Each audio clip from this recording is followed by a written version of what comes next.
A paz do Senhor, amados, gostaria que abrissem suas Bíblias em Romanos 12, versículo de número 3. Romanos, capítulo 12, versículo de número 3. Nós vamos ler o 3, o 4 e o 5. Porque pela graça que me é dada, digo a cada um dentre vós, que não pense de si mesmo além do que convém. Antes, pense com moderação, conforme a medida da fé que Deus repartiu a cada um.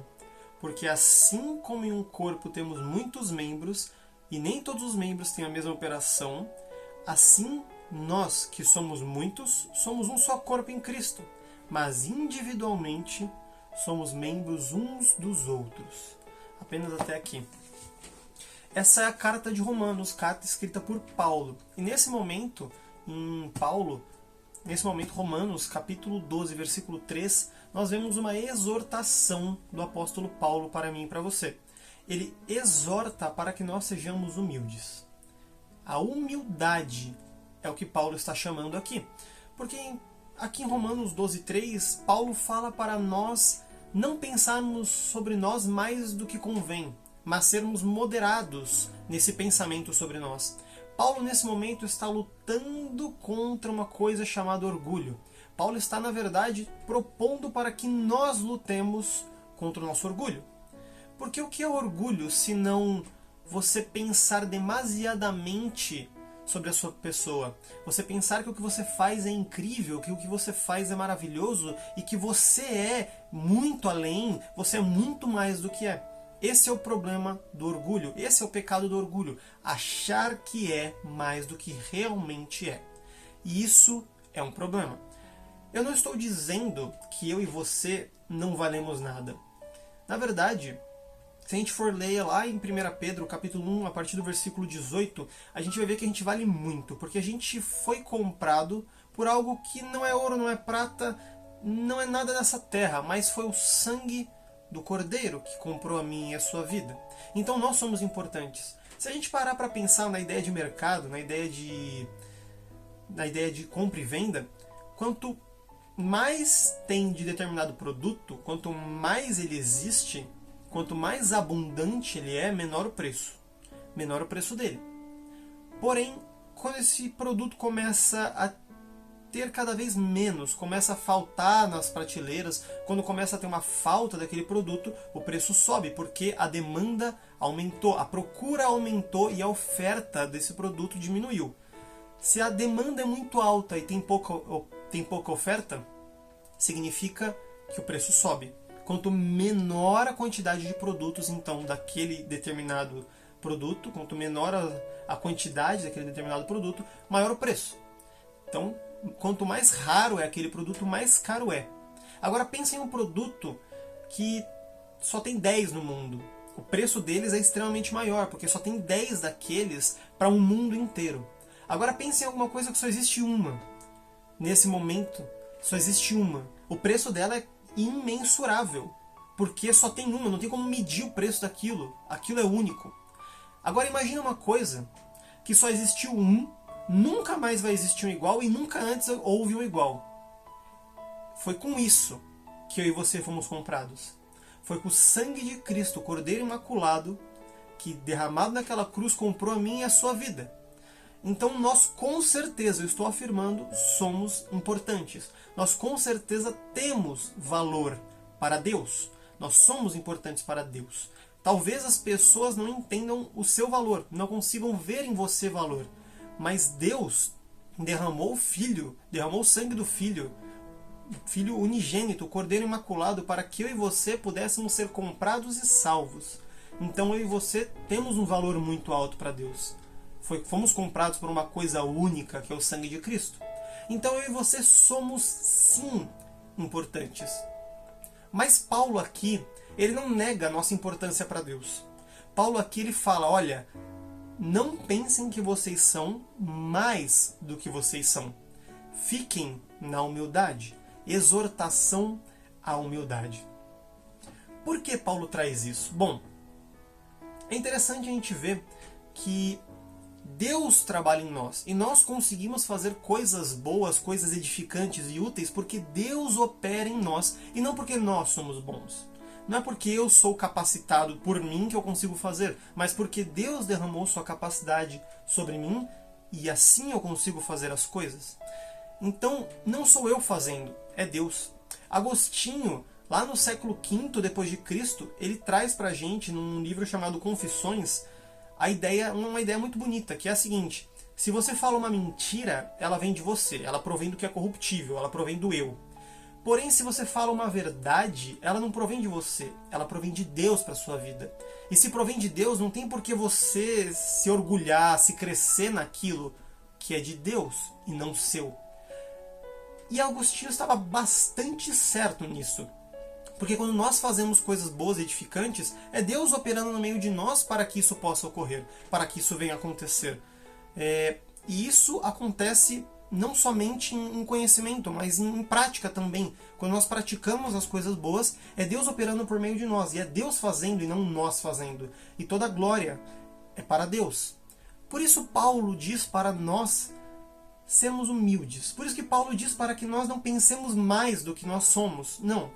Nós temos um limite, nós somos a humanidade, nós somos corruptíveis, nós somos errados. E nós só conseguimos fazer coisas boas porque Deus age em nós. Tudo é para a glória de Deus. Nós não podemos querer a glória que foi Deus quem nos capacitou. Então é Ele que merece. A glória é para Ele. E isso fica claro em muitos casos. Por exemplo, profecia. Se a gente for ver os profetas antigos, a gente vai ver que é claro que é Deus agindo naquela pessoa, é Deus agindo na boca de Samuel, é Deus agindo na boca de Isaías, de Jeremias, porque não tem como o profeta determinar o futuro. O profeta, quando ele fala o que vai acontecer, ele não está usando Deus para determinar um futuro que ele quer. O que acontece quando o profeta fala é que Deus está usando o profeta para falar o que vai acontecer no futuro. Não provém do profeta que usa Deus, não. É Deus, provém de Deus, que usa o profeta para falar com o povo. Provém de Deus. Não tem por que o profeta se encher daquilo, se orgulhar daquilo, achar que é mais do que é, porque ele é um ser humano. Se ele sair dos caminhos de Deus, ele vai errar, ele vai ir para os caminhos tortuosos da vida. Ele não tem que ter um orgulho de si, porque quem faz é Deus, quem dá a profecia é Deus, quem fala o que vai acontecer é Deus. Isso fica muito claro. Quando Josué derruba as muralhas de Jericó, fica também muito claro que é Deus quem está fazendo na vida de Josué. É Deus quem está usando uma estratégia naquele lugar para derrubar as muralhas. Proveio de Deus essa estratégia e não de Josué. A forma com que as muralhas caíram proveio de Deus. E não tem por que Josué se orgulhar, achar que ele é mais do que é, porque ele é servo, e apenas servo de Deus. É interessante quando o anjo ele vai trazer a estratégia para Josué, e Josué corre até o anjo e pergunta se ele era inimigo ou aliado, e o anjo fala: eu não sou nem deles nem de vocês, eu sou um enviado do Deus vivo. E Josué, então, com toda a sua importância, chefe de Israel ali no momento, tinha acabado de receber a descendência de orientação do povo por Moisés. Aquele homem importante se prostra diante do anjo, porque ele sabia que ele não era nada mais do que servo. E a gente tinha que ser como Josué, entender que a gente não é nada mais que servo, e tudo vem de Deus. Eu usei esses exemplos para mostrar quando é muito claro, muito óbvio. É óbvio que as muralhas de Jericó caíram pelo poder de Deus. É óbvio que quando o profeta fala do futuro, ele fala porque Deus mostra para ele. Ele não está determinando o futuro pelo querer dele, mas por um querer de Deus.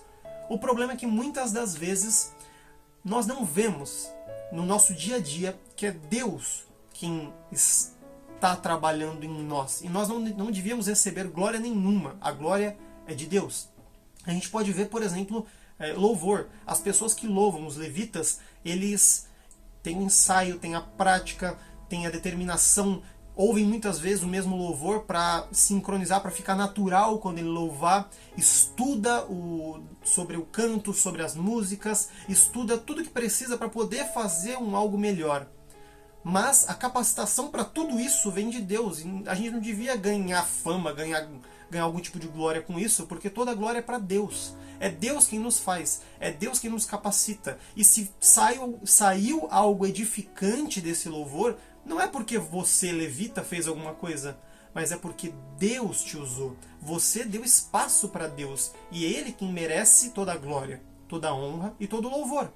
Então não é para a gente se orgulhar. Você, levita, não é para você se encher de si e achar que você é mais do que é, porque você tem que ser no máximo um servo de Deus.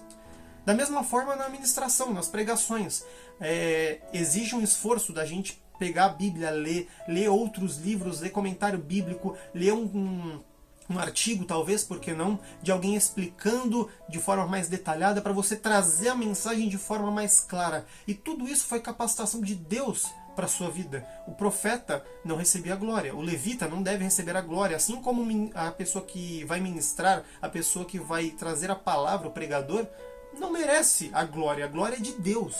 Nós somos úteis, nós somos servos, nós damos espaço para que Deus opere. Não estou dizendo que você não se esforça.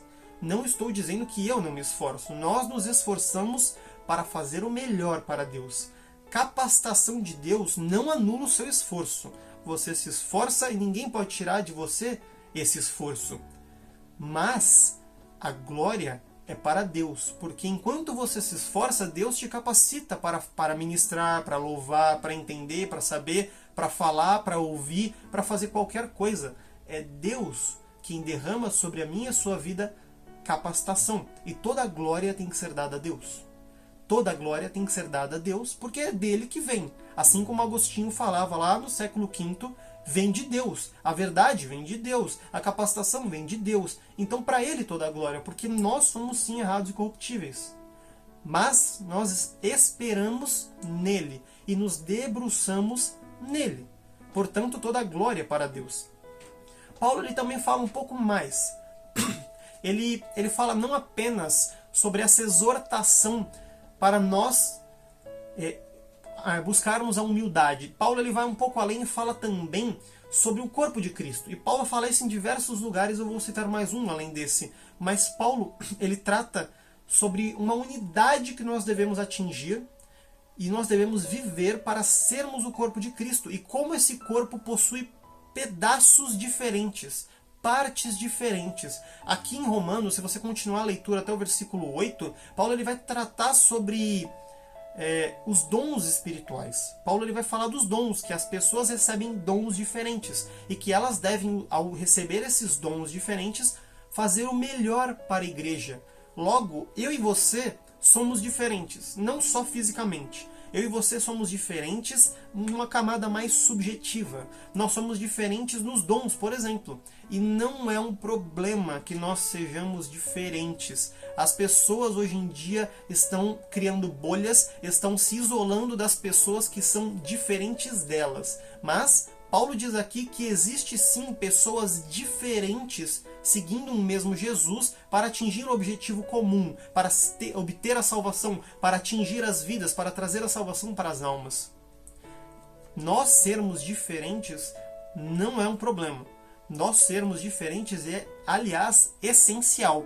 Se a gente for ler lá em 1 Coríntios 12, a partir do versículo 12, Paulo também vai falar sobre um corpo de Cristo. Só que agora ele vai falar sobre pedaços diferentes, relacionando ao ouvido, à mão, ao olho, ao pé, às pernas, como se fossem partes de um grande corpo. Então, literalmente, nós somos diferentes sim, e nós precisamos ser diferentes. Paulo fala nesse texto que não adiantaria se todo mundo quisesse ser olho, porque se todo mundo fosse olho, não teria corpo. Se todo mundo fosse uma coisa só, não haveria um corpo de Cristo. Haveriam seres iguais, seres repetidos. Mas nós sermos diferentes faz com que nós sejamos o corpo de Cristo, literalmente. Nós precisamos dessas diferenças para sermos o corpo de Cristo. E Paulo ele vai trazer mais algumas coisas. Na verdade, tem dois problemas que surgem bastante quando a gente fala sobre o corpo de Cristo e a necessidade de sermos diferentes. Deus chamou cada um de nós por um propósito. Dentro do corpo da igreja, dentro do corpo de Cristo, cada um de nós tem um propósito. Cada um de nós tem um objetivo. Cada um de nós tem uma função. E não adianta o braço querer ser perna, ou a perna querer ser braço, porque ele foi chamado para ser aquilo. O pé, ele foi chamado para ser pé. O pé foi chamado para sustentar a igreja. Não adianta o pé querer ser ouvido para ouvir, se a função dele na igreja é sustento. Não adianta a mão querer ser olho, porque o olho ele tem uma função clara de ver, a mão tem uma função diferente. E ela vai ser muito bem utilizada sendo mão. Então, o primeiro ponto que a gente consegue retratar é o problema de partes do corpo de Cristo quererem ser outras partes. Ou seja, parte do corpo de Cristo querer ser o que Deus não chamou para ser. O pé querer ser mão é o homem querer negar o chamado de Deus para ele dentro da igreja. Abdicar da vontade de Deus para seguir uma vontade dele de ser mão. Querer ser uma coisa que você não é. Isso não pode acontecer. Deus te chamou para ser um pedaço, uma parte do corpo. Seja essa parte do corpo que Deus te chamou. E, como eu disse mais cedo, como eu disse agora há pouco, não tem problema nós sermos diferentes, contanto que nós sigamos um mesmo Jesus. Porque veja, dentro do corpo tem o cérebro envia impulsos elétricos que fazem os movimentos de cada parte do nosso corpo. Se você é pé e eu sou mão, e nós dois obedecemos o mesmo cérebro que é Jesus, que envia esses impulsos elétricos, nós dois estamos certos. Mesmo sendo diferentes, nós estamos certos, porque nós estamos seguindo um mesmo Jesus. Esses impulsos elétricos que chegam para nós são as ordenanças de Deus, são as coisas que nós devemos fazer para a igreja. Gustavo, onde estão essas ordenanças? Elas estão aqui, na Bíblia. É só você ler, está tudo aqui, tudo que é a ordem de Deus está aqui. Se a gente ler, a gente vai entender. E nós temos um chamado sim, nós temos um objetivo dentro da igreja sim, para talvez as pernas, o pé para seu sustento, talvez os olhos para enxergar, talvez o ouvido para ouvir, mas cada um de nós tem uma função. E, de novo, o primeiro problema que surge aí é quando uma pessoa ela quer ser outra coisa. Ela é chamada para ser um pé, para ser o sustento da igreja, que é uma coisa difícil, e ela quer ser o olho para enxergar. Mas você foi chamado para ser pé, seja pé. Seja aquilo que Deus chamou para você. Um outro ponto também, que eu acho que é ainda pior, e acontece muito mais nas igrejas, é a pessoa receber um chamado, por exemplo, o pé, para sustento da igreja. A pessoa aceita o chamado, não, eu sou pé, decididamente eu sou pé. Mas lembra dos impulsos elétricos, que são as ordens de Deus? Ela não segue. A pessoa aceita o chamado de Deus, ou seja, aceita aquilo que ela tem que ser, mas em certo momento ela para de querer obedecer a Deus, para de querer obedecer isso aqui, para de querer obedecer a Bíblia e passa a fazer a sua vontade, o seu querer. Isso acontece, ao meu ver, muito mais e é muito mais perigoso. Porque quando você sai da vontade de Deus, você sai dos caminhos de Deus, você sai da ordenança de Deus. E nós estamos em uma sociedade bastante mimada, que acha que por você ser especial, e eu já disse que você é especial no começo do vídeo, por você ser especial, por você ter sido comprado pelo sangue do Cordeiro, automaticamente tudo se resolve na sua vida e tudo vai ser mil maravilhas. Vou te dizer que não é tudo que se resolve na sua vida. Quando você aceita Jesus como seu Senhor e Salvador, você ganha o seu nome no livro da vida. Você tem o batismo, você tem o seu nome no livro da vida do Cordeiro. Ponto. A partir daí você vai ter que brigar, guerrear para manter essa salvação que veio de graça. A nossa sociedade está acostumada a tudo pode. Porque Deus é amor. Se Deus é amor, tudo pode. O problema é que as pessoas esquecem de falar, quando falam que Deus é amor, que Deus também é correção. Que Deus também é fogo consumidor, que Deus é aquele que traz a justiça. E as pessoas esquecem de falar, e as pessoas que ouvem esquecem de procurar. Mas Deus, além de ser amor, e Deus é amor, Deus também é justiça, e Ele cobra. Veja, você é livre. Gálatas capítulo 5, já no primeiro versículo, mostra: nós somos livres. Jesus nos libertou para sermos livres. Você faz o que você quiser com essa liberdade. Você faz o que você quiser com ela. Se você optar pela sua liberdade que Jesus trouxe a ser servo de Deus, faça a vontade de Deus. Mas você não é obrigado a fazer a vontade de Deus. Você pode muito bem fazer as coisas erradas, ir para o mundo, fazer o que o mundo quer, ou fazer o que você quer. Mas isso não garante que você vai ficar dentro do corpo de Cristo. Como assim? Ora, veja bem. Paulo, onde nós lemos aqui em Romanos 12, ele fala que nós somos membros uns dos outros. Nós somos membros uns dos outros. E se você passa a não fazer a vontade de Deus, mas fazer a sua vontade, automaticamente você começa a atrapalhar o corpo inteiro. De novo, o exemplo do pé. Se você é o pé e você fala, não, meu chamado é ser pé, eu aceito o meu chamado, mas eu vou fazer do meu jeito. Quando a pessoa andar, quando o corpo quiser andar, se um pé não responde, o corpo fica todo desbalanceado. O equilíbrio do corpo já era. Você anda com só um pé, você já tentou andar só com um pé, cai todo o peso em cima dele, o outro pé sai se arrastando. Se você está se arrastando, você está atrapalhando o corpo de Cristo. E as pessoas não falam para você uma coisa que eu vou falar, que não é fácil de ouvir e muito menos de aceitar. Mas se você não fizer a vontade de Deus, Deus vai sim tirar você do corpo, porque você está atrapalhando o desenvolvimento do corpo de Cristo. Você está atrapalhando a igreja, e não a igreja como o lugar que você vai de quatro paredes, mas a igreja noiva de Cristo. Você está atrapalhando a noiva de Cristo. Saul foi eleito para ser rei. Saul foi escolhido por Deus. Saul resolveu ser desobediente, Deus já cancelou e levantou outro rei chamado Davi. Davi, depois de um tempo, começa a reinar. Saul pulou fora. Deus rejeita Saul pela desobediência. Para de achar que tudo vai dar certo na sua vida se você for desobediente, vai acontecer tudo bem porque você está sendo desobediente, está fazendo a sua vontade e não a vontade de Deus. Para com isso e começa a fazer o querer de Deus. Porque senão, eu te garanto, você vai sair do corpo da igreja. Isso não é uma ameaça, isso é uma regra, isso acontece, isso sempre aconteceu. Gustavo, nunca ouvi falar disso. Talvez falta um pouco de leitura para você então. Lê um pouco para você ver se as pessoas que foram desobedientes não foram tiradas. Jesus é amor. Jesus foi paciente. Jesus é aquela pessoa que te dá a chance, que te corrige e quer o seu melhor. Mas se você não quer o seu melhor, ele não vai te obrigar. Porque, de novo, Gálatas 5, você é livre. Se com a sua liberdade você quer fazer a sua vontade e não a vontade de Deus, paciência. Paciência. Mas para ser o corpo de Cristo, você tem que ser servo, você tem que abdicar da sua vontade, sim. Você tem que deixar de fazer as coisas que você quer, sim, para fazer o querer de Deus. É só assim que dá para ser corpo de Deus. É só assim que dá para ser corpo de Cristo. A opção é sua. Você é livre.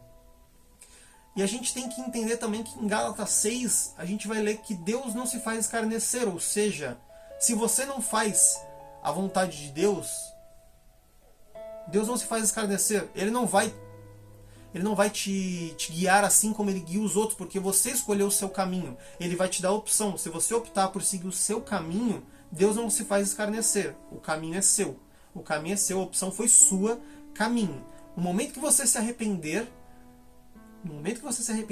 Deus estará de braços abertos. O problema é que talvez não tenha tempo para você se arrepender. Então, aqui a gente tem 3 pilares nessa ministração. O primeiro delas é uma coisa que é inegável e não dá para ninguém brigar contra isso. Você é sim especial. Você é sim alguém único para Deus. Tanto é que você foi comprado com o sangue do Cordeiro. Você foi comprado por algo que nunca existiu e nunca mais vai existir. Algo único. O sangue do Deus Filho que veio à Terra e morreu por mim e por você. Eu te garanto, você é especial. Segundo ponto, segundo pilar. Mesmo você sendo especial, a glória não é sua. A glória é de Deus. Então tudo que eu e você fazemos, embora exigir um esforço muito grande, principalmente de pastor, principalmente de quem está com a mão no arado, principalmente de quem faz, exige um esforço muito grande, mas a glória não é nem para mim, nem para você. A glória é para Deus. Deus nos capacita, Deus nos dá força. E nós devemos glórias a Ele. Esse foi o segundo ponto. Um terceiro ponto, então, é sobre o próprio corpo de Cristo. Nós não devemos fazer duas coisas. Primeiro, nós não devemos querer ser outra coisa, senão o que Deus nos chamou para ser. Se Deus te chamou para ser olho, seja olho. Se Deus te chamou para ser ouvido, seja ouvido. Se Deus te chamou para ser braço, seja braço. Seja aquilo que Deus chamou para a sua vida. E um outro ponto ainda dentro desse terceiro pilar, que é o corpo de Cristo, é: não queira fazer a sua vontade. Faça a vontade de Deus para permanecer no corpo de Cristo, para permanecer na noiva, para permanecer com a sua salvação. Porque rebeldia é sim um dos problemas que afasta as pessoas de Deus. Pelo querer delas, elas se afastam de Deus. E Deus não se faz escarnecer. A opção é sua, você é livre. Se você optou por ir, tudo bem. Você optou por ir, tudo bem. Mas não se esqueça, essa foi uma opção sua. Se dedique a ser o corpo de Cristo. Se dedique a fazer o seu melhor para Deus. Se dedique a orar, a jejuar, não somente por si, mas também pelo seu irmão, pela sua irmã. Nós precisamos ser essa unidade que aqui nós vemos em Paulo, de nós sermos membros uns dos outros, de uma interdependência. E essa interdependência fica cada vez mais forte quanto nós deixamos Deus trabalhar em nós. Quanto mais a gente abdica do nosso eu, do nosso ser, nossa vontade, da nossa carne, e quanto mais a gente se debruça no Espírito e deixa Deus trabalhar em nós, mais forte essa aliança fica, mais forte essa interdependência fica. E um corpo funciona muito melhor quando tudo está ligadinho, quando tudo está conectado. Então não seja você aquela pessoa que desconecta, não seja você aquela pessoa que tenta quebrar as ligações que já existem no corpo. Porque se estiver fazendo isso, se estiver atrapalhando o corpo da igreja, eu te digo, você vai ser cortado fora. Porque você está atrapalhando a noiva. Não é uma ameaça, é um aviso. Gustavo, não acredito. Tudo bem, dá uma lida, dá uma pesquisada. Quem se levanta contra a igreja, mesmo dentro da igreja, é inimigo de Deus. Então, se foque em fazer o querer de Deus. Os 3 pilares. Você é sim especial. Te garanto que você é especial. Segundo pilar, toda glória, toda honra, todo louvor é para Deus. E o terceiro ponto, seja participante do corpo de Cristo. Que Deus abençoe e nos guarde cada vez mais. Amém.